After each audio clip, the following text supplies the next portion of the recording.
20th day पे मिल रहे हैं और हमने अब तक अपने बारे में बहुत कुछ जान लिया है, ड्रामा के बारे में जान लिया है, परमात्मा के बारे में जाना है, सब कुछ है ना। कैसे कैसे ये हमारा सृष्टि चक्र चलता है, टाइम की क्या इम्पोर्टेंस है इसमें, ये सब हम लोग जान चुके हैं अभी तक के सारे क्लासेस में। और परमात्मा के साथ जुड़ना कैसे है, राजयोग के बारे में हमने सीखा है, कैसे कैसे हम लोग को जुड़ना है परमात्मा से। अच्छा, तो आप लोग, कोई आप में से सब लोग प्रैक्टिस कर रहे हैं मेडिटेशन की थोड़ी थोड़ी अपने आप से? कौन कौन कर रहा है बताइए। हैं? मैं कर रही हूँ।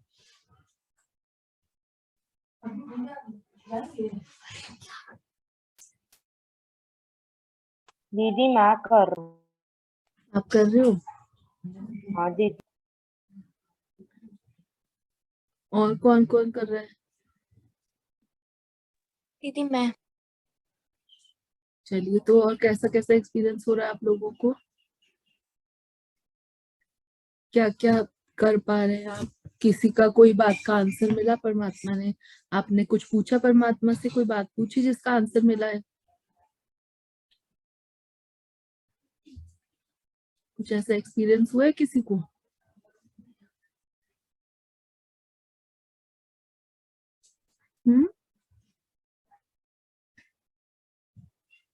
बताइए क्या क्या करते हैं आप लोग?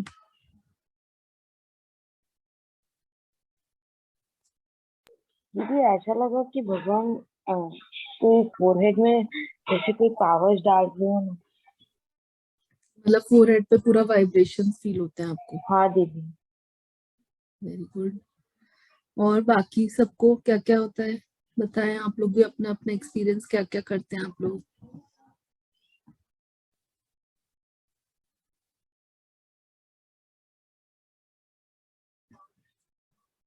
हम्म। रुद्र, आप कर रहे हो प्रैक्टिस अपने आप से? हाँ दीदी मैं रोज दिन में रोज एक बार करता हूँ। आप तो कर रहे हो, मैं तो और जनों से पूछ रही हूँ। रुद्र, आर्या, चार्वी, पिया, सब बताओ। दीदी मैं सुबह उठ के करता हूँ, रात को सोने से पहले करता हूँ, और हम्म। कभी देर को भी कर लेता हूँ। अच्छा। और हमने जो अपने बारे में, जब हमने क्लास करी थी अपनी अपनी पहचान वाली, फर्स्ट चैप्टर जो हमने पढ़ा था कि हम कौन है, हमने वो सीखा था। तो उसमें हम लोगों ने एक बात करी थी, अपना एक काम हमने लिया था अपने लिए कि हम लोग सब अपनी अपनी बैड हैबिट्स को नोट करेंगे और फिर मेडिटेशन से उसको दूर करने की कोशिश करेंगे, और कुछ दिन में फिर देखेंगे हमने कितना अपने अपने आप के राजा हम कितने बने हैं। याद है सबको कि कितना हम अपने खुद के राजा बने हैं, अपने 5 सेंसेस पे राजा बने हैं कि नहीं? किसी ने किया वो काम? हुँ? किसी ने अपनी बैड हैबिट्स नोट करी थी और देखा चेंजेस खुद के अंदर, कितने चेंजेस आए हैं, देखा किसी ने?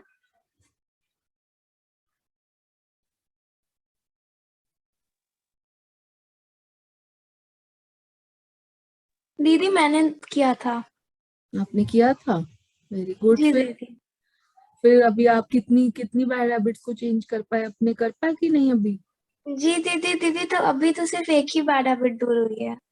अभी एक हुई है ना, तो हाँ ऐसे ही सारी होंगी धीरे धीरे, बट आपने उसके लिए कदम उठाया है ना, उस पे चल रहे हो आप, तो अब सारी हो जाएंगी, है ना। जी और दीदी।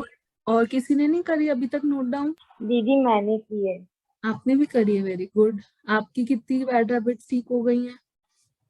दीदी एक हो गई, चलिए वेरी गुड। हम लोगों ने स्टार्ट तो किया है ना, तो ऐसे ही धीरे धीरे सब बैड हैबिट्स दूर करेंगे अपनी। और वो भी थोड़ा चल रहा है वो और कम करना। Very good. और रुद्र आपने करी? चार्वी आपने? पिया आपने? नहीं करी रुद्र ने अभी तक? फिर कब से स्टार्ट करना है?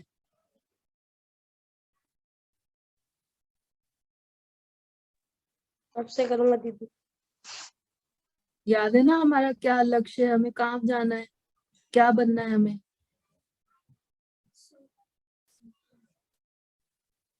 16 कला संपूर्ण, है ना। सतयुग में जाना था ना सभी को। हाँ दीदी। फिर पहले तो नोट डाउन करेंगे तभी तो पता चलेगा हमको ठीक क्या क्या करना है, है ना। और चारवी आपको आज आवाज आ रही है? हाँ दीदी आ रही है। अच्छा, आपने कुछ किया प्रैक्टिस इसके लिए? दीदी मैं मेडिटेशन तो करती हूँ पर अभी तक मतलब बैड हैबिट मेरी कम तो नहीं हुई। नहीं हुई? आप उसके लिए कर रहे हो मेडिटेशन? हाँ दीदी करती हूँ। बैड हैबिट के लिए पर्टिकुलरली? नहीं पर्टिकुलरली उसके लिए तो नहीं करती। हाँ, तो उसके लिए करो स्टार्ट। आप जैसे आपने नोट डाउन कर ली, मान लीजिए कि आपने नोट डाउन करा कि मेरे अंदर ये 4 बैड हैबिट्स हैं, तो आप रोज एक बैड हैबिट को लेके उस पे काम करो, है ना।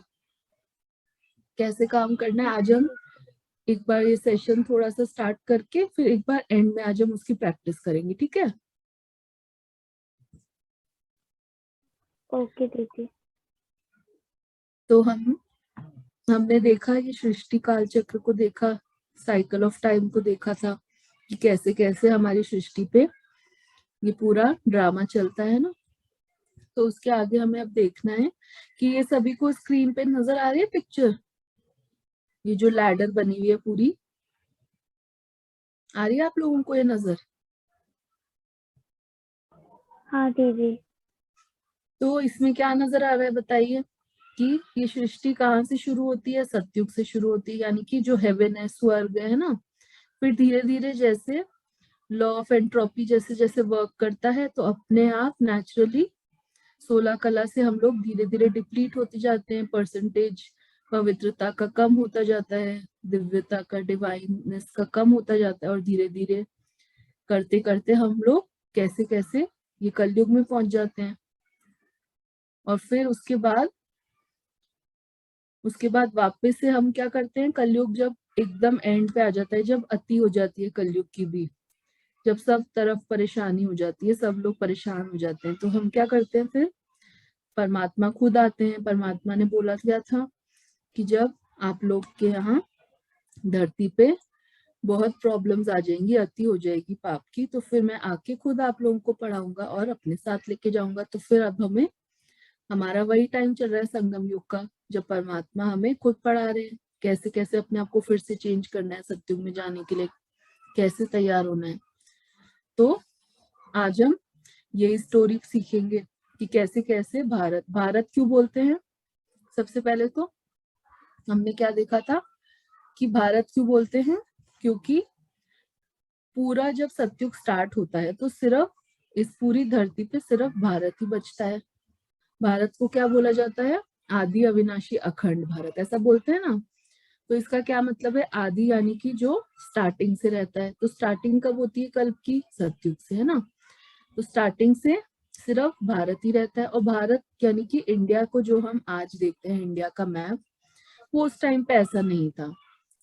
क्योंकि क्या होता है, जब अभी सृष्टि परिवर्तन का टाइम है, अभी जैसे जैसे परिवर्तन धीरे धीरे चेंजेस होंगे अर्थ पे, तो क्या होगा, जो बाहर के जितने भी लैंड्स हैं वहां पे नेचुरल कैलामिटीज की वजह से या कोई ना कोई एनवायरमेंटल चेंजेस की वजह से जो लैंड है वो पूरा का पूरा ओशन में सबमर्ज होता जाएगा।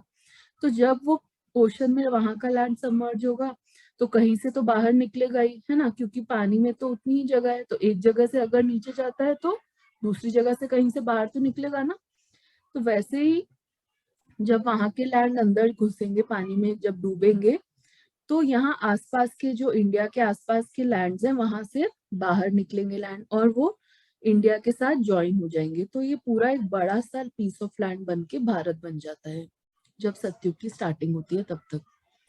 तो इसीलिए बोला जाता है आदि अविनाशी, यानी कि जिसका कभी विनाश नहीं हो सकता। विनाश का क्या मतलब है कि जब बाकी सारी जगहें खत्म हो जाएंगी बाहर की, पर इंडिया में कभी कोई प्रॉब्लम नहीं आएगी, क्योंकि यहीं पर परमात्मा का अवतरण होता है, यानी कि यही भूमि पे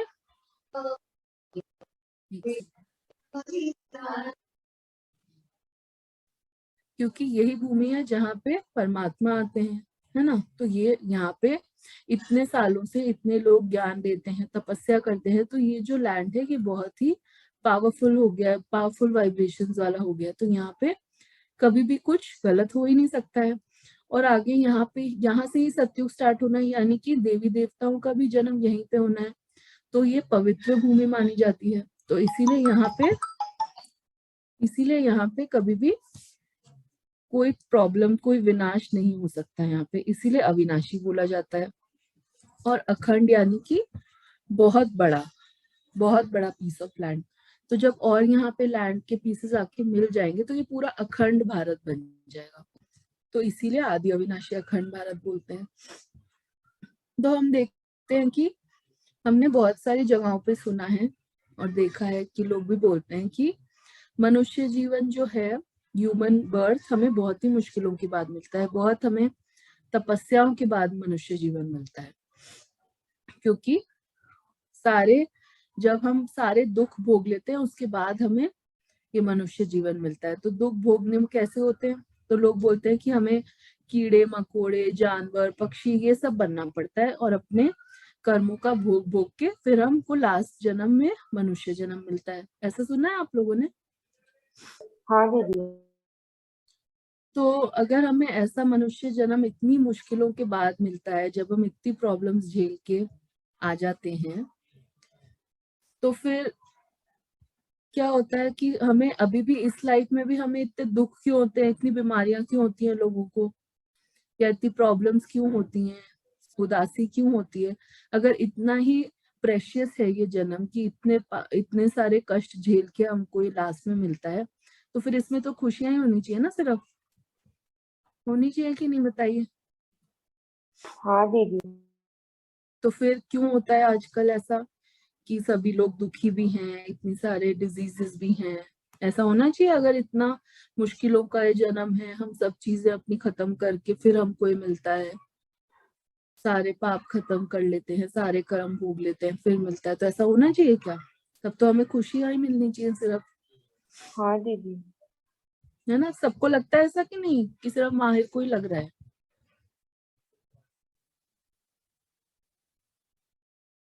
हम्म। हाँ दीदी। चार्वी को भी लग रहा है भाई, और बाकी किसी को नहीं लग रहा है ना? ईया को भी लग गया मुझे भी लगता है ना। पर ऐसा होता तो नहीं है कि हमें कोई दुख ही ना हो, कोई डिजीज ही नहीं है, हम एकदम खुशी से रह रहे हैं, मनुष्य हैं तो। ऐसा तो नहीं है, तो इसका क्या मतलब है कि ये बात तो गलत है ना। तो सही बात क्या है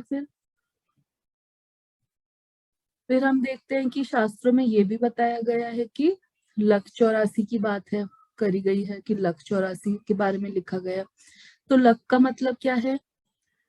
लक का मतलब हमने क्या समझ लिया, हमारे शास्त्रों के हिसाब से सब लोगों ने लक का मतलब समझ लिया कि 84 लाख जन्म होते हैं हमारे। तो इसीलिए वो लोग बोलते हैं कि 84 लाख जन्म होते हैं, तो हम लोग को सारे टाइप की स्पीशीज में जन्म लेके फिर हमको लास्ट में मनुष्य का जन्म मिलता है।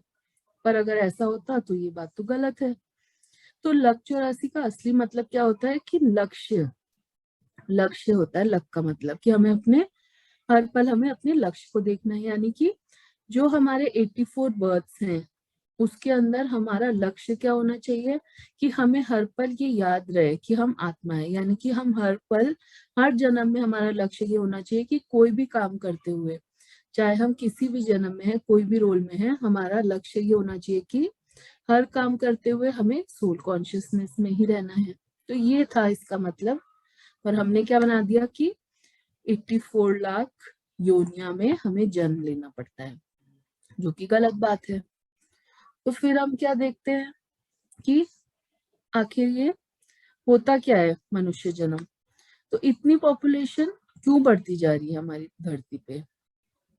इतने अभी हम इस टाइम पे ही देख रहे हैं कि इतने सारे लोग क्यों बढ़ते जा रहे हैं।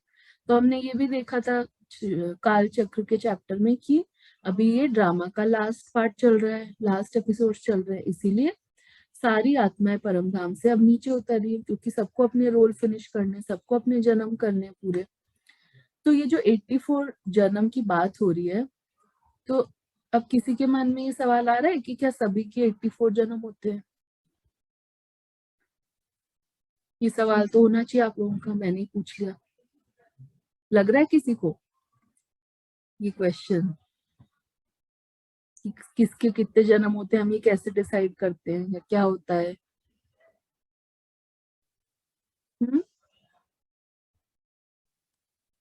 दीदी सबके 84 नहीं होते? नहीं होते, सबके 84 नहीं होते। दीदी कईयों के 83 भी तो होते हैं ना। एक जन्म से लेकर 84 जन्म, एक जन्म भी हो सकता है किसी का सिर्फ। कैसे बताइए, जानना चाहते हैं? दीदी पर बहुत लोग बोलते हैं हमारे खाली 7 ही जन्म होते हैं। हाँ, ये भी एक धारणा ही है, जैसे और चीजें भी हम सुनते हैं बहुत सारी, तो ऐसे ये भी बोला जाता है कि 7 जन्म होते हैं, है ना। पर हम अभी देखेंगे कि कैसे कैसे 84 जन्म होते हैं, कैसे जन्म होते हैं। मतलब मिनिमम 1 बर्थ हो सकता है और मैक्सिमम 84 बर्थ हो सकते हैं। पर अभी ये चीज तो हमें क्लियर हो गई ना कि मनुष्य का जन्म तो सिर्फ मनुष्य योनि में ही हो सकता है ना। हुई कि नहीं क्लियर ये बात? हाँ दीदी। कैसे हुई क्लियर? कि जैसे हमने कल एग्जांपल देखा था ट्री का, जैसे हम कोई भी सीड डालते हैं, तो मैंगो सीड डालेंगे तो मैंगो का ही पेड़ उगेगा उसमें से, है ना। बनाना का डालेंगे तो बनाना ही होगा। तो वैसे ही जो मनुष्य का बीज है, बीज हम किसे बोलते हैं? सोल को। तो जो मनुष्य की सोल है वो मनुष्य की बॉडी में ही जन्म लेती है। वैसे ही जो और जानवर हैं, गाय गाय में ही जन्म लेगी, शेर शेर में ही जन्म लेगा, ऐसे चलता रहता है चक्र पूरा। तो फिर हम देखते हैं कि फिर हमने ये भी देखा था कि मुक्ति और मोक्ष क्या होता है। सब लोग बोलते हैं कि हमें मुक्ति चाहिए, मुक्ति चाहिए, पर हमने ये देखा था कि अभी जब लॉकडाउन था तो हम सब घर में ही थे, हमें सब चीजों से मुक्ति मिल गई थी, आराम करो बस, ये था। घर से ही सब काम हो रहे हैं, सब चीज से छुट्टी मिल गई थी, पर हमें मुक्ति अच्छी भी नहीं लग रही थी। और मोक्ष तो पॉसिबल है ही नहीं, क्योंकि मोक्ष का क्या मतलब है कि हम लोग यहाँ से, सृष्टि से, धरती से हमेशा के लिए चले जाए, हमें कोई जन्म लेना ही नहीं पड़े, तो ये मोक्ष होता है। पर ये तो पॉसिबल है ही नहीं, क्योंकि हम तो सोल हैं, और जो सोल एक बार इस सृष्टि पे आ जाएगी उससे तो पूरा कल्प फिर रहना ही पड़ता है, और अपने सारे रोल्स को प्ले करके ही ऊपर जाना पड़ता है। तो मोक्ष तो पॉसिबल ही नहीं है, क्योंकि ये तो निरंतर साइकिल चलती रहती है। हमने देखा था ना, इस साइकिल का क्या मतलब है, जिसका ना ही कोई स्टार्टिंग है ना एंडिंग है ना। तो ये जन्म और मरने की साइकिल, बर्थ रीबर्थ की साइकिल निरंतर चलती रहती है। कभी भी ऐसा कोई टाइम नहीं होगा कि हम मतलब मोक्ष को पा सकते हैं, इसका ये मतलब है। और ये भी कभी पॉसिबल नहीं है कि हम बोले कि परमात्मा को बोले कि नहीं नहीं, हम तो खाली सतयुग में रहना चाहते हैं, उसके बाद हम यहाँ पे धरती पे नहीं रहना चाहते। ये भी पॉसिबल नहीं है, क्योंकि परमात्मा ने क्या बताया कि ये एक पूरी मूवी है, और मूवी में क्या होता है कि जब तक सारी मूवी फिनिश ना हो जाए तब तक सारे कैरेक्टर्स को रहना ही पड़ता है, और फिर लास्ट में सारे कैरेक्टर्स आके लास्ट का क्लाइमेक्स सीन को करते हैं और फिर मूवी खत्म होती है ना। तो इसलिए हम बीच में से भी नहीं जा सकते। तो फिर होता क्या है, ऐसा कैसा सिस्टम है, ये परमात्मा बताते हैं, हमें एक्सप्लेन करते हैं। तो मुक्ति को हम कैसे पा सकते हैं ये भी हम आगे देखेंगे, पर मोक्ष तो पॉसिबल है ही नहीं। तो उसके लिए हम एक स्टोरी सुनते हैं कि एक बार एक लड़का, छोटा लड़का होता है 10-12 साल का, तो वो अपनी फैमिली के साथ एक नए घर में शिफ्ट हो जाते हैं, नई जगह पे जाते हैं। एक अपार्टमेंट कॉम्प्लेक्स होता है बड़ा सा, बहुत बड़ी सी बिल्डिंग होती है। तो क्या होता है, कुछ दिन पहले ही वो लोग शिफ्ट हुए होते हैं वहां पे। तो वहां पे बिल्डिंग के सामने एक प्लेग्राउंड था, बहुत बड़ा सा। तो वो लड़का रोज प्लेग्राउंड को देखता था और वो अपनी मम्मी से जिद करता था कि मुझे वहां पे खेलने जाना है। तो उसकी मम्मी रोज उसको मना करती थी, बहुत बोलती थी कि नहीं अभी नहीं जाना है बाहर, कि बाहर बहुत धूप है, तुम क्या करोगे बाहर जाके, घर में तुम्हारे इतने गेम्स हैं, तुम घर में खेलो। बाहर सेफ नहीं है, बाहर तुम्हें चोट लग जाएगी या दिक्कत होगी। उसकी मम्मी उसे बहुत समझाती थी, पर वो रोज जिद करता था कि नहीं मुझे तो बाहर जाके ही खेलना है प्लेग्राउंड में। तो फिर क्या हुआ, फिर एक दिन उसकी मम्मी ने मान ली बात की वो क्या करती, उसको माननी पड़ी बात।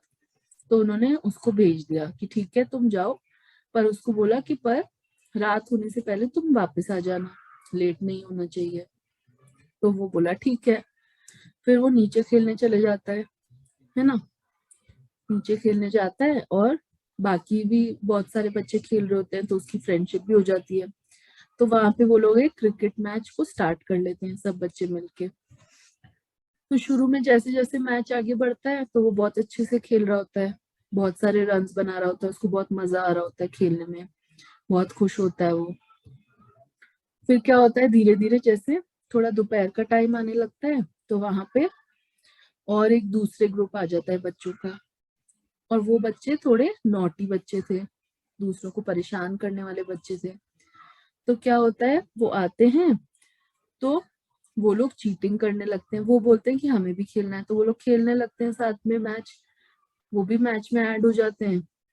पर क्या होता है, वो बहुत नॉटी बच्चे होते हैं, परेशान करते हैं सबको, तो वो चीटिंग भी करने लगते हैं, सबको परेशान भी करने लगते हैं। तो वो जो बच्चा होता है उसको प्रॉब्लम होने लगती है, उसको अच्छा नहीं लगता है, वो एटमॉस्फेयर भी बहुत नेगेटिव हो जाता है वहाँ का, एकदम कंपटीशन की भावना आ जाती है, एक दूसरे को हराने की भावना आ जाती है सब में, और बहुत सारी लड़ाइयां भी होने लगती हैं आपस में।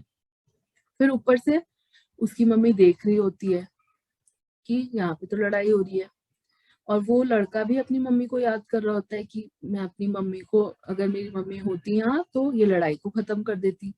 पर वो सोचता है कि नहीं मैं अभी मम्मी को नहीं बुलाऊंगा, अगर अभी बुलाया तो वो मुझे यहाँ से लेके चली जाएंगी गेम के बीच में से, तो मुझे अभी जाना नहीं है। तो वो याद तो कर रहा होता है और उसकी मम्मी भी ऊपर से देख रही होती है कि यहाँ पे लड़ाई हो रही है, पर वो भी नहीं जाती है कि कोई बात नहीं, बच्चे अपने आप को सेटल कर लेंगे, अभी इतनी प्रॉब्लम नहीं है। तो जैसे जैसे फिर शाम होने लगती है उनके बीच में फाइट्स भी होने लगती हैं, फिर वो गेम गेम के रूल्स भी बदले जाते हैं, क्योंकि वो जो दूसरा ग्रुप आया था वो बहुत चीटिंग कर रहे थे, तो नए रूल्स बनाए जाते हैं फिर उनके अकॉर्डिंग, और मतलब बहुत ज्यादा नेगेटिव एटमॉस्फेयर हो जाता है सब जगह का, लोग बच्चे लड़ाई भी करने लगते हैं, और भी आसपास की बिल्डिंग के बच्चे भी वहां इकट्ठे हो जाते हैं देखने के लिए। वो मतलब बहुत ही एक्साइटमेंट हो जाता है सभी बच्चों को कि यहाँ पे लड़ाई भी हो रही है, मैच भी हो रहा है, और सब देखना चाहते थे कि कौन जीतेगा कौन हारेगा ऐसे। तो बहुत ही अजीब सा वहां पे एटमॉस्फेयर हो जाता है, पर फिर भी सभी बच्चे खेल ही जा रहे थे, कोई जा भी नहीं रहा था घर। तो क्या होता है, फिर धीरे धीरे रात होने लगती है, अंधेरा भी होने लगता है, फिर भी सभी बच्चे वहीं पे, उनके अंदर कंपटीशन की भावना, एक दूसरे को हराने की भावना इतनी ज्यादा ओवर पावर हो गई थी कि कोई मैच को छोड़ के जाने को ही तैयार नहीं था, कोई चुपचाप से बीच में छोड़ना ही नहीं चाहता था, वो एक दूसरे को हराना ही चाहते थे। फिर उसकी मम्मी ऊपर से देख ही रही होती है कि अभी तक भी ये लोग नहीं आए, और वैसे का वैसा ही और खराब माहौल होता जा रहा है, और लड़ाइयां बढ़ती जा रही है। तो फिर वो मम्मी सोचती है उसकी कि अब मुझे जाना ही पड़ेगा बच्चों को लेने के लिए, अपने बेटे को लेने के लिए। तो उसकी मम्मी नीचे आती है, तो फिर जब अगर मम्मी नीचे आके बोलेगी कि चलो बेटा घर चलो, तो वो ऐसे तो जाएगा नहीं, वो सोचती है, क्योंकि सब बच्चे तो अभी खेल रहे हैं, मैच तो अभी चल रहा है। तो वो सोचती है कि अगर मैं अकेले उसको जाने को बोलूंगी तो वो तो ऐसे आएगा नहीं, और उसको ये भी लगेगा कि क्यों मेरी मम्मी ही आके मुझे बुला रही है, और तो सब अभी खेल रहे हैं, मैं क्यों जाऊं। तो उसकी मम्मी क्या करती है कि सभी बच्चों को वहां से भेजती है, बोलती है सबको कि चलिए अब आप सब घर जाइए, बहुत रात हो गई है, आप सबके घर पे आपका वेट हो रहा है। तो ऐसे सब बच्चे जाने लगते हैं। फिर वो देखता है लड़का कि चलो सब जा रहे हैं, तो वो भी फिर रेडी हो जाता है घर पे जाने के लिए। फिर सब अपने अपने घर चले जाते हैं। फिर उसकी मम्मी जाती है वहां पे, वो बहुत डिस्टर्ब होता है, थक भी गया होता है, बहुत उसको गुस्सा भी आ रहा होता है, परेशान भी होता है, क्योंकि पूरे दिन का माहौल इतना खराब हो गया था। तो उसकी मम्मी जाती है ऊपर, उसको खाना वाना खिलाती है, थोड़ा उसको कंफर्ट देती है, उससे बात करती है, रिलैक्स करती है, उसको समझाती है, कि उससे पूछती है कि क्यों तुम लोग ऐसे कर रहे थे, लड़ाई क्यों कर रहे थे, उसको कंफर्ट देती है। फिर उसके बाद वो सो जाता है। फिर पर अगले दिन क्या होता है, जब वो उठता है तो फिर से वही वो प्लेग्राउंड देखता है, फिर से जिद करता है जाने की। तो फिर उसकी मम्मी उसको मना करती कि क्यों तुम जाना चाहते हो वापस से, जब कल इतनी ज्यादा लड़ाई हुई तुम्हारी वहां पे, तुम्हें अच्छा भी नहीं लग रहा है वहां पे खेल के, तो क्यों जाना चाहते हो तुम। पर फिर बच्चे तो मानते नहीं है, बच्चों को तो खेलना ही है। फिर वो जिद करने लगता है, वो बोलता है कि नहीं अब मुझे पता चल गया मुझे उनको कैसे हराना है, अब मैं उन्हें हराना चाहता हूँ, और ये वो फिर से वो बातें करता है ना। तो इसी तरीके से हम देखते हैं कि परमात्मा भी क्या करते हैं। हम बच्चे जब परम धाम में होते हैं तो हम नीचे जब आते हैं तो धीरे धीरे करके यहाँ पे भी क्या होता है वैसा ही माहौल। जब हम सतयुग में आते हैं तब तो सुबह का टाइम होता है, सब कुछ बहुत अच्छा होता है, हमें बिल्कुल भी प्रॉब्लम नहीं होती है। पर धीरे धीरे जैसे जैसे दोपहर शाम होने लगती है तो हमारी लाइफ में भी प्रॉब्लम्स बढ़ने लगती है, क्योंकि क्या होता है जैसे खेलते खेलते बच्चे भी थक जाते हैं, वैसे हमारी सोल पावर भी कम हो जाती है जैसे जैसे टाइम निकलता है। जैसे जैसे द्वापर युग आता है, कलयुग आता है, तो हमारी सोल पावर भी कम होने लगती है ना। तो हम लोग बहुत ही थक जाते हैं, बहुत परेशान होने लगते हैं, और तब परमात्मा आके हमें ये ज्ञान देते हैं, हमें सिखाते हैं, हमें अपने बारे में सब कुछ बताते हैं, और फिर वापस अपने साथ घर लेके चले जाते हैं। तो ये होती है असली मुक्ति, यानी कि जब परमात्मा आके हमें सिखाते हैं, सच बताते हैं, और हम फिर उसको उसके ऊपर काम करके वापस से तैयार होके उनके साथ वापस से चले जाते हैं और फिर सतयुग में जन्म लेते हैं। तो ये है इस बात का सच। तो परम धाम से कैसे कैसे आत्माएं नीचे आती हैं, कैसे कैसे पॉपुलेशन बढ़ती है, तो क्या होता है हम लोगों ने देखा कि कैसे कैसे ये 84 बर्थ्स होते हैं, हम ये देखते हैं। तो हमने ये सीखा था कि परम धाम में सिर्फ 9 लाख ही सोल्स ट्रांसफर होती हैं। अभी जितनी भी सोल्स हैं अर्थ पे, उनमें से सिर्फ 9 लाख सोल्स बचेंगी जब एकदम लास्ट का समय आएगा, और जब सतयुग में ट्रांसफर होने का समय आएगा तो सिर्फ 9 लाख सोल्स ही होंगी जो यहाँ से सतयुग में पहुंचेंगी, है ना। तो क्या होता है, आप लोगों को समझ आ रहा है ना सभी को।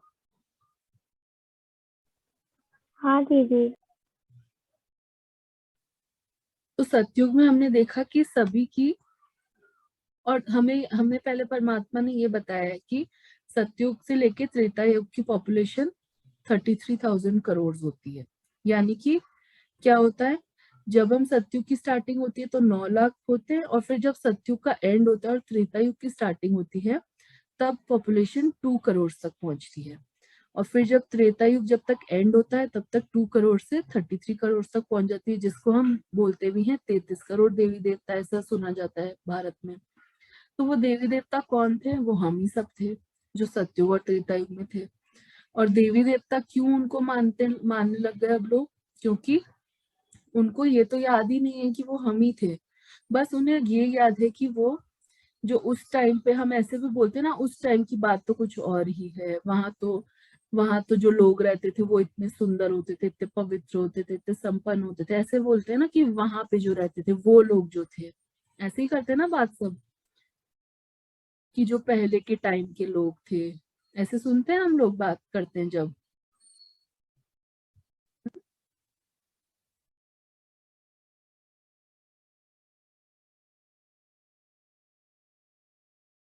बताइए, नहीं सुनते हम लोग कि हम जब बात करते हैं पहले की तो क्या बात करते हैं कि वो जो लोग थे वो ऐसे रहते थे, वो ऐसे थे, करते हैं ना ऐसी बात। हाँ दीदी। तो हाँ दीदी। वो लोग थे कौन, हम ये तो भूल चुके हैं कि वो तो हम ही थे।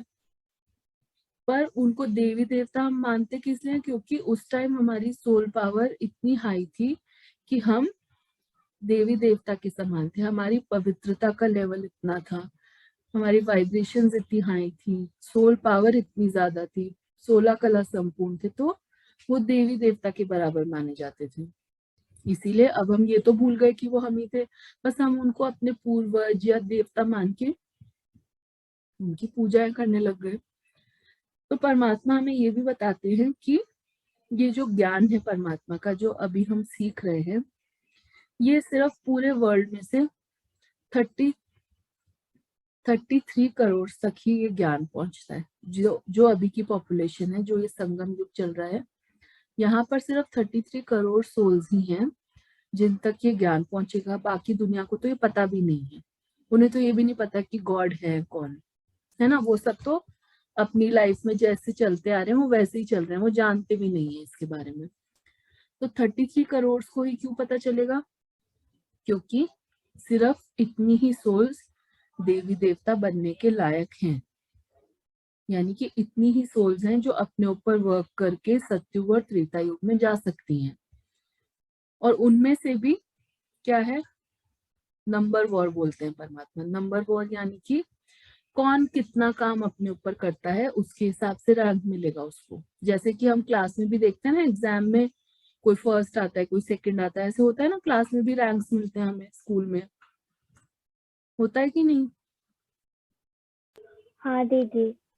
हाँ दीदी। वैसे ही परमात्मा तो सभी को इक्वल ज्ञान देते हैं, इक्वल पावर्स देते हैं, है ना। परमात्मा की शक्तियां सभी को हर पल मिलती रहती हैं बराबर। पर ये सोल के ऊपर डिपेंड करता है, हमारे ऊपर डिपेंड करता है कि हम उनसे कितना सीखते हैं, कितनी पावर्स हम उनसे अपने अंदर भर लेते हैं। उसी हिसाब से हमारी वाइब्रेशंस हाई होती हैं, हमारा पवित्रता का लेवल बढ़ता है, हमारी सोल पावर बढ़ती है। और जिस लेवल पे हम अभी पहुंच जाएंगे उसी लेवल पे फिर हमारा बर्थ होगा। मान लीजिए हम अभी अपने आप को हमने 100% रेडी कर लिया है, तो हमारा जन्म कब होगा बताइए?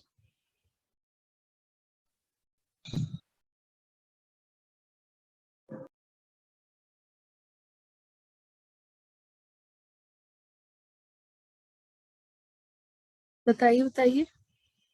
अगर हमने अपने आप को 100% ट्रांसफॉर्म कर लिया, 100% पवित्र हो गए, हमारी डिविनिटी भी 100% लेवल पे हमने अभी तैयार कर ली, तो फिर हम कहाँ जन्म लेंगे?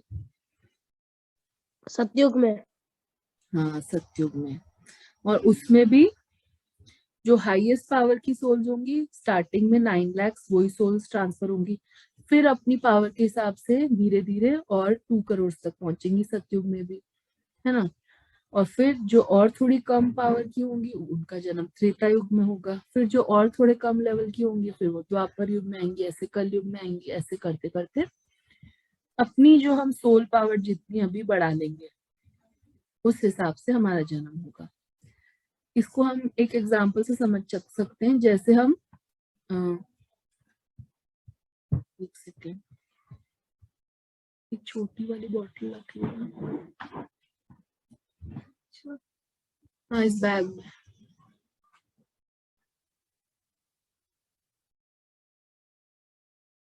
जैसे हम देखते हैं कि एक बॉटल हमारे पास ये है और एक बॉटल ये है हमारे पास। दिख रही है सभी कोई बॉटल्स? हाँ दीदी।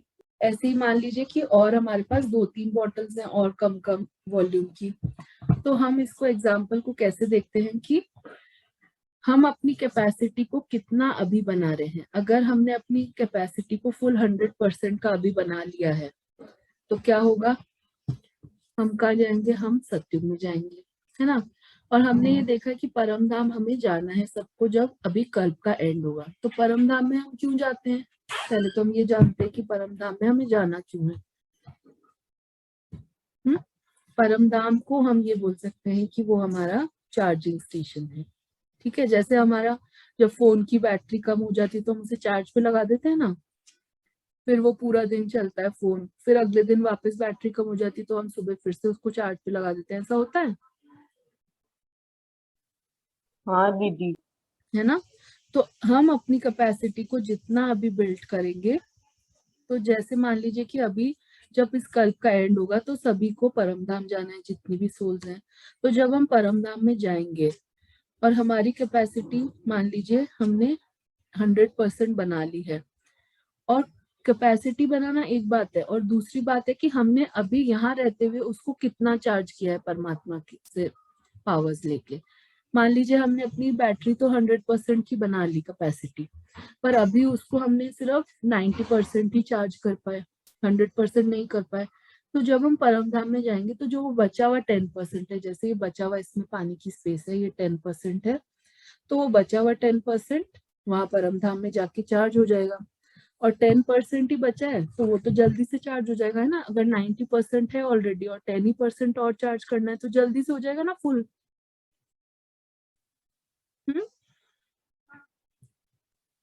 तो फुल होते ही क्या होगा, हमारा नीचे आने का टाइम हो जाएगा। तो जितना जल्दी हम अपनी बैटरी फुल करेंगे उतना ही जल्दी हमें जन्म मिलता जाएगा। यानी कि जिसकी बैटरी जल्दी फुल होगी वही पहले सतयुग में आ जाएगा। और सतयुग में कितने लोग आ सकते हैं सिर्फ, बताइए। मैम दीदी 9 लाख हो। 9 लाख तो स्टार्टिंग में, और सतयुग के एंड तक पहुंचते पहुंचते 2 करोड़ तक होने हैं। तो मैक्सिमम 2 करोड़ सोल्स ही अपनी बैटरी को जल्दी से जल्दी फुल करके सतयुग में जा सकती है। उसके बाद नो एंट्री का बोर्ड हो जाता है ना। तो इसी तरीके से अगर हमने अभी अपनी कैपेसिटी बनाई ही 70% की है, तो फिर अगर वो फुल भी हो जाएगी तो भी तो 70% ही होगी, वो 100 तो नहीं हो सकती ना। अगर हम 70% कैपेसिटी को फुल भी कर ले तो होगी क्या, नहीं दी- वो 70 ही रहेगी अगर हम उसको फुल भी कर देंगे तो भी, है ना। हमने मान लीजिए अभी ये 70% कैपेसिटी अपनी बना ली है अभी संगम युग में, पर जब हम ऊपर जाएंगे परमधाम में चार्जिंग के लिए तो ये चार्ज पूरा होके भी रहेगा तो वो 70% ही ना, 100 तो नहीं बन सकता क्योंकि कैपेसिटी उतनी बनाई है हमने। तो हमारा जन्म कहाँ हो जाएगा, त्रेता युग में हम आएंगे, फिर सतयुग का हमें मजा ही नहीं मिलेगा, वहां की लाइफ को हम देख ही नहीं पाएंगे। तो इसीलिए हम लोग ये भी देखते हैं कि कई लोग बोलते हैं कि कलयुग तो अभी बहुत बड़ा है, कई लोग बोलते हैं कि कलयुग तो पता नहीं 40,36,000 साल का होता है या पता नहीं कितने सालों का होता है। फिर वो बोलते हैं अभी तो सिर्फ 40 साल ही निकले हैं कलयुग के, अभी तो इतने लाख साल और पड़े हैं, ऐसी ऐसी बातें करते हैं लोग। तो वो क्यों करते हैं, क्योंकि उन्हें पता ही नहीं है कि सतयुग त्रेता युग ये सब क्या होता है, स्वर्ग की लाइफ होती क्या है, क्योंकि वो हर बार ही कलयुग में ही जन्म लेते हैं। तो इसलिए उन्हें लगता है कि कलयुग तो बहुत बड़ा है जो चलता ही जाता है, कलयुग खत्म ही नहीं होता। उन्होंने बस सुना होता है कि हाँ ऐसा स्वर्ग होता था धरती पे, क्योंकि उन्होंने खुद ने एक्सपीरियंस कभी नहीं किया।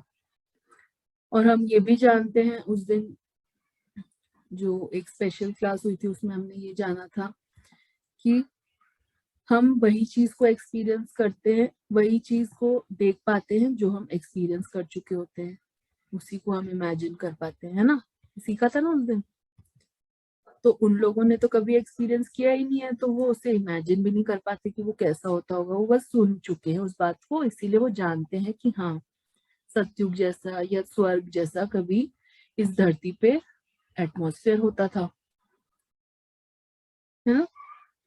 तो एक बात तो ये हुई कि कैसे कैसे हमारा जन्म होता है धरती पे। ये बात सबको समझ आई, ये वाला लॉजिक सबको समझ में आया, हाँ जी दीदी। कैसे कैसे बर्थ हमारे होते हैं यहाँ पे। हाँ जी दीदी।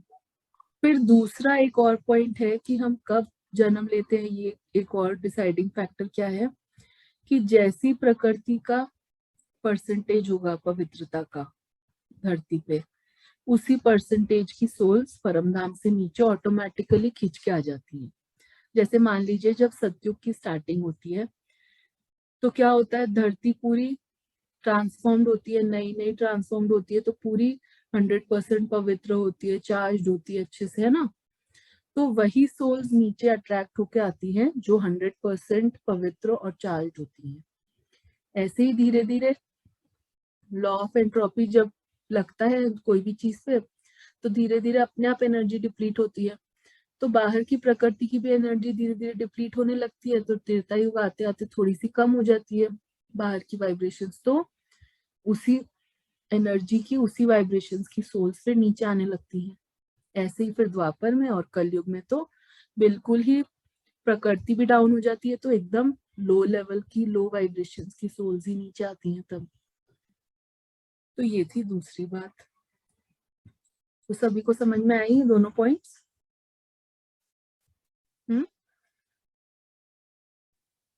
हाँ दीदी। हाँ दीदी। पक्का सभी को आया ना समझ में? कोई भी डाउट है तो आप लोग प्लीज पूछिए, ये बहुत इम्पोर्टेंट है हमारे लिए, सबके लिए जानना। नहीं दीदी समझ आ गया। नहीं दीदी कोई डाउट नहीं है। कोई डाउट नहीं है पक्का सभी को? हाँ जी दीदी। तो ये हमारा परम धाम का पिक्चर है, जिसमें जो ये सबसे ऊपर की जो रोज है, ये कौन सी सोल्स हैं? सत्युगी सोल्स। हाँ, ये सब सत्युगी सोल्स हैं। और नीचे आते आते जो ये सबसे बहुत सारी जो सोल्स हैं, ये सब कहाँ जन्म लेंगी? ये सब कलयुग में जन्म लेंगी। क्यों? क्योंकि एक तो इन्होंने पहले अपने ऊपर काम नहीं किया, और दूसरा यहाँ पे हम देख रहे हैं ना, जैसे मान लीजिए ये सन है, ये परमात्मा है, तो इस सूर्य की तरह है इनकी एनर्जी, इनकी लाइट। तो हम देखते हैं कि जैसे मान लीजिए कि सूर्य की रोशनी, अगर हम बहुत दूर हैं किसी लाइट से, तो वहां तक लाइट पहुंचने में टाइम लगता है ना। मान लीजिए अगर हमारे आगे बहुत सारे और चीजें हैं, तो यहाँ पे हम देख रहे हैं कि ये परमात्मा है, और परमात्मा से एनर्जी हम सबको मिल रही है परम धाम में चार्ज होने के लिए। तो जैसे जैसे परमात्मा की एनर्जी मिलती जा रही है, तो जब तक इन सबसे नीचे वाली सोल्स का नंबर आता है, यहाँ तक उनकी एनर्जी पहुंचते पहुंचते बहुत कम पहुंचती है, मतलब उनको बहुत स्लो स्पीड में पहुंचती जाती है ना एनर्जी, क्योंकि वो बहुत दूर है परमात्मा से। परम धाम में भी बहुत दूर की रोज में है, तो इसीलिए उनको चार्ज होने में भी बहुत टाइम लगता है, और उनकी कैपेसिटी तो पहले से ही कम थी। तो इसीलिए वो इतने सालों तक उनको, इन सोल्स को बस परम धाम में ही रहना पड़ता है। और परम धाम में फिर वो क्या करते हैं, हम लोग बोलेंगे तो कुछ भी नहीं करते परम धाम में, तो हम क्योंकि खाली एक पॉइंट रूप में ही रहते हैं, खाली सस्पेंडेड फॉर्म में बस वो सोल्स चार्ज होने का वेट करती रहती हैं और कुछ नहीं कर सकती। तो जो सबसे नीचे वाली रोज की सोल होंगी, हो सकता है उनका सिर्फ एक ही बर्थ होता हो, वो भी कलयुग के लास्ट में, ये भी पॉसिबल है ना? तो समझ में आया सभी को ये बात? हाँ दीदी।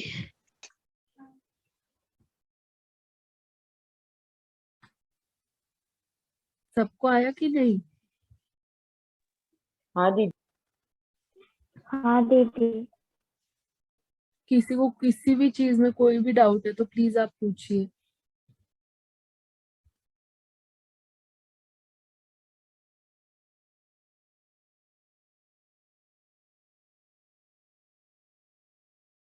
नहीं है ना डाउट कोई?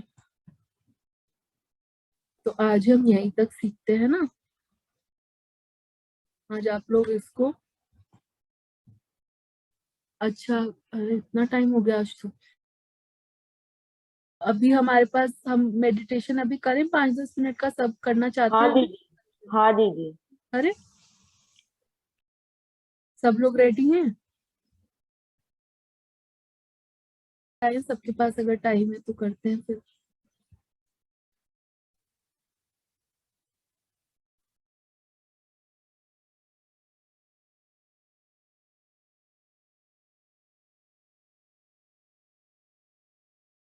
खाली माहिर ही रेडी है लग रहा है मुझे।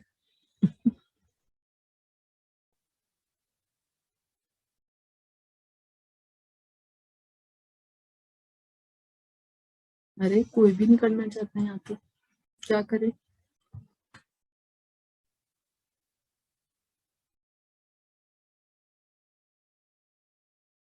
कहाँ चले गए सभी?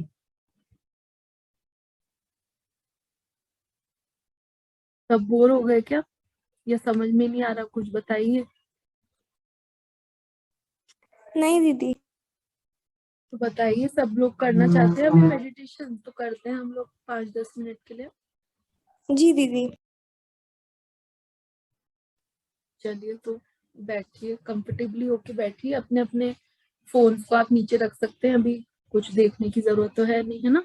आराम से आप फोन स्क्रीन को नीचे रख दीजिए और शांति से बैठ जाइए।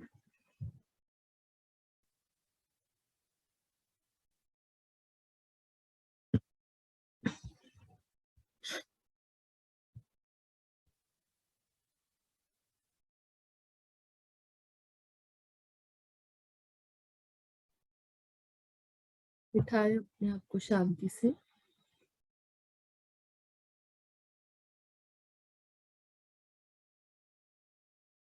मैं आत्मा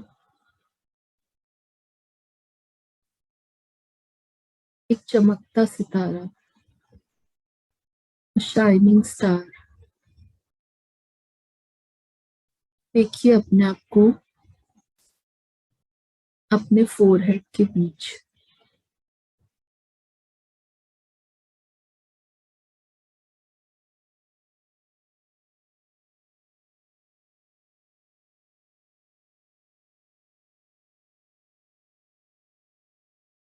महसूस कीजिए अपने आप को।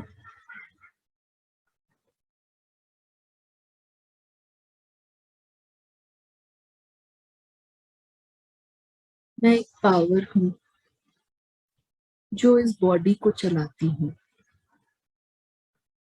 ये बॉडी मेरी कॉस्ट्यूम है।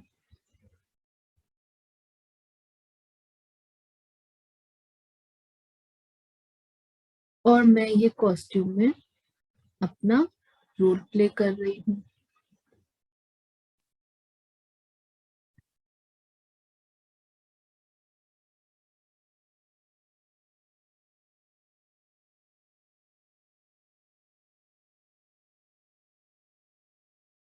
अब देखिए अपने ही सामने परमात्मा को।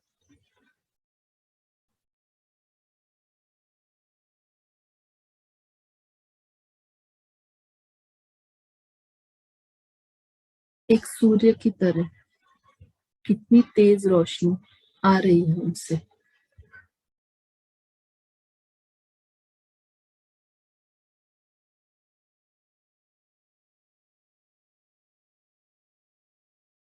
अब अपनी कोई एक बैड हैबिट को सोचिए जो आप चेंज करना चाहते हैं। एक कोई भी संस्कार जो सत्योगी नहीं है,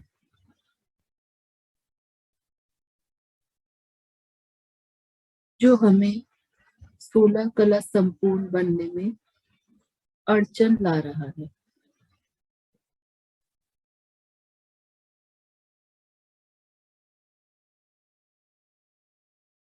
अब अपने मन बुद्धि को कमांड दीजिए कि वो सारे सीन्स जिसमें आपका ये संस्कार आ रहा है, वो सीन्स अपने सामने लेकर आए।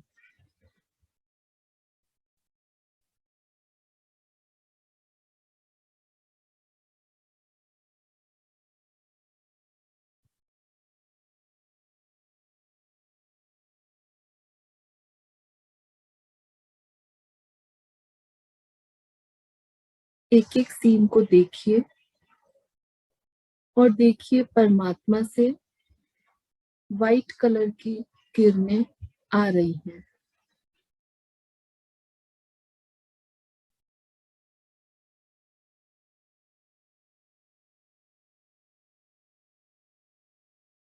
अब एक एक सीन में हम अपने उस संस्कार को, उस हैबिट को देखेंगे और परमात्मा से जो शक्तियां मिल रही हैं उसे लेकर अब हमें एक और सीन क्रिएट करना है उस सीन की जगह, जहां पर वो संस्कार को अब हम यूज नहीं कर रहे हैं और उसकी जगह राइट संस्कार को यूज कर रहे हैं।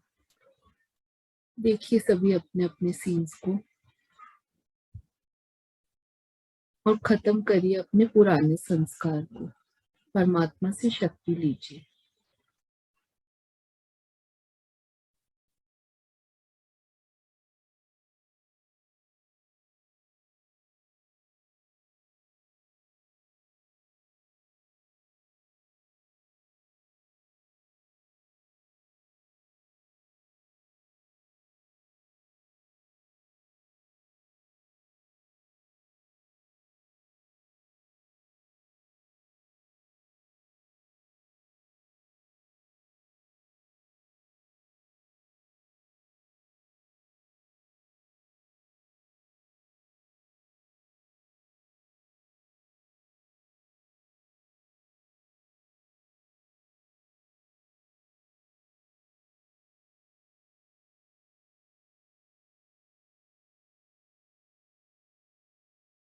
परमात्मा की शक्तियों से वो सभी सीड्स अब मैंने बदल दिए हैं।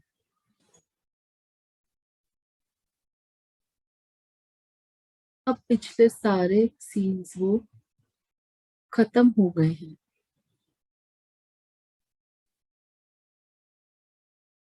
मेरा वो संस्कार अब बदल गया है।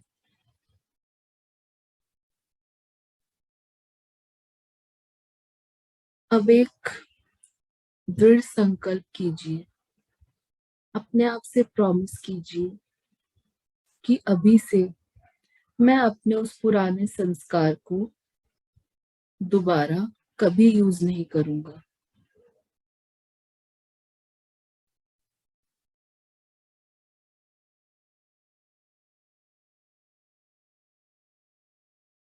और इसी प्रॉमिस के साथ आ जाएं अपनी नॉर्मल स्थिति में।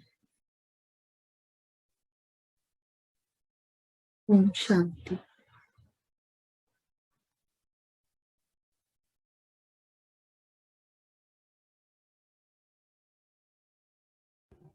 ओम शांति। ओम शांति। ओम शांति। कैसा हुआ सभी का? किसी ने दीदी बहुत अच्छा। कर पाए आप सभी? हाँ दीदी। सभी ने सीन्स वो देखे? सबको अपने अपने सीन्स नजर आए सारे? हाँ दीदी। चलिए, चेंज कर पाए ना आप अपने सीन्स को? सभी ने चेंज किया अपने अपने संस्कार को? हाँ। चलिए, वेरी गुड। चलिए, तो फिर अब कल मिलते हैं, हम आगे कंटिन्यू करते हैं।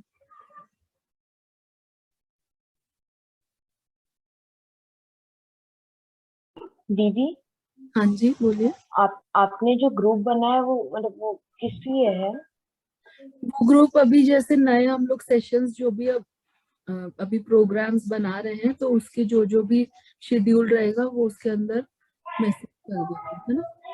ठीक या है दीदी। आप लोग कुछ पूछना चाहते हैं या कुछ बात भी करना चाहते हैं तो आप उसमें हम लोग चैट कर सकते हैं, आप लोग बोल सकते हैं, कुछ भी दिक्कत है तो,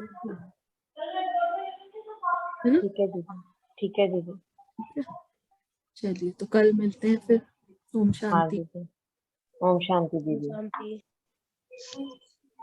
ओम शांति दीदी। ओम शांति। दीदी आज लेट हुआ पर बहुत मजा आया। हाँ, मजा आया। ओम शांति। ओम शांति। कल मिलते हैं। Bye bye. ठीक है दीदी।